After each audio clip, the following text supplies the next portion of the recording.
Bessie Head was born on July 6, 1937, in Pietermaritzburg, KwaZulu-Natal, South Africa. Although the apartheid, a policy or system of segregation or discrimination on grounds of race, Merriam-Webster, had not officially begun, there was an underlying hostility between white and black South Americans. This hostility was a direct result of the 1913 Land Act that enforced territorial segregation between the two races. As a result of this apartheid, Bessie Head, one of Botswana's most influential writers, endured a life of poverty, racism, and at times mental health issues, which ultimately affected her writing. Bessie Head was the daughter of Toby Emery, a white Scottish woman, and an unknown African man. Bessie's mother, Toby, was a patient of Fort Napier Mental Hospital and was too ill to raise her daughter. As a result, Bessie was put in the foster care system and was first taken in by a white family. However, they returned her to the adoption agency as they did not want a biracial child. Several months later, Bessie was adopted by a Catholic colored couple, Nellie and George Heathcote. Bessie was then enrolled at St. Monica's Home near Durban, an Anglican school for colored girls, until she was 18 years old. After she left St. Monica's, Bessie began teaching at Clarewood Colored School in Durban in 1958. During this time, Bessie began to question her religion and eventually became a Hindu. After about 2 years of teaching, Bessie realized her passion was in journalism and writing. Bessie decided to leave Clarewood and move to Cape Town. She found a job as a freelance reporter at the Golden City Post, where she was the only female reporter. At her new job, Bessie faced discrimination for both her race and her gender. For the next year, Bessie began working for the magazine The Home Post in Johannesburg, where she interacted with well-known African journalists. These influential journalists exposed Bessie to the militant liberation movement, the Pan-Africanist Congress, or PAC. Bessie later joined the PAC and was later arrested because of her involvement in this controversial organization. As a result of her arrest, Bessie began suffering from depression and tried to commit suicide. After a brief time in the hospital, Bessie went back to writing for the Golden City Post, but remained very depressed and later quit.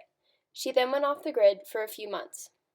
After several months, Bessie started her own newspaper, The Citizen, which reflected her pro-Africanist views. In 1961, she met Harold Head, a journalist, whom she fell in love with and married in September of 1961. The next year, they had a son, Howard. During this time, Bessie became increasingly angry about the apartheid in her homeland. As a result, her marriage began to fail, and eventually she decided to apply for a teaching job in Bechuanaland Protectorate in Serowe, Botswana. In March of 1964, Bessie and Howard traveled to Serowe thanks to a friend who helped her get a one-way exit permit, meaning she could never come back to South Africa. After arriving in Serowe, she began working at Tshidi Kama Memorial Primary School, where she was inspired by village life and wrote several stories about village life. Bessie eventually quit this job as she bit the principal, thinking he was making a sexual advance toward her. As a result, Bessie became very poor, as she now had no source of income. After spending some time in Redisel, learning about farming, Bessie and Howard eventually went north to Francistown as political refugees. In Francistown, Bessie wrote When Rain Clouds Gather, a novel about an orphaned girl who teaches in a remote village in Botswana and helps develop the village's traditional farming methods, much like what Bessie had done previously at her first job in Serowe. In 1969, Bessie and Howard moved back to Serowe. Her novel, When Rain Clouds Gather, was published, and Bessie was able to use the money from the sales of the book to purchase a gas stove and install running water in their home, a luxury at the time. Bessie then wrote Maru, a novel focusing on the journey of an orphan girl teaching in a remote village who encounters racism as a result of the apartheid. During this time, Bessie's hallucinations became more frequent. She was later sent to a mental hospital in Labatsi after she punched a woman in the face, made allegations about President Celeste Khama, and had increasingly worse hallucinations. Influenced by her time at Labatsi, Bessie wrote A Question of Power. This novel focuses on the loneliness the main character experiences while suffering from mental illness. In this novel, Bessie writes, It seemed to be a makeshift replacement for love, absenting oneself from stifling atmospheres, because love basically was a torrential storm of feeling. It thrived only in partnership with laughing generosity and truthfulness. This quote reveals Bessie's struggle with loneliness and her failed marriage.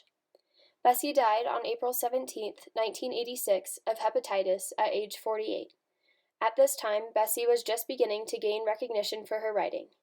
4 years later, Bessie's autobiography, A Woman Alone, was published.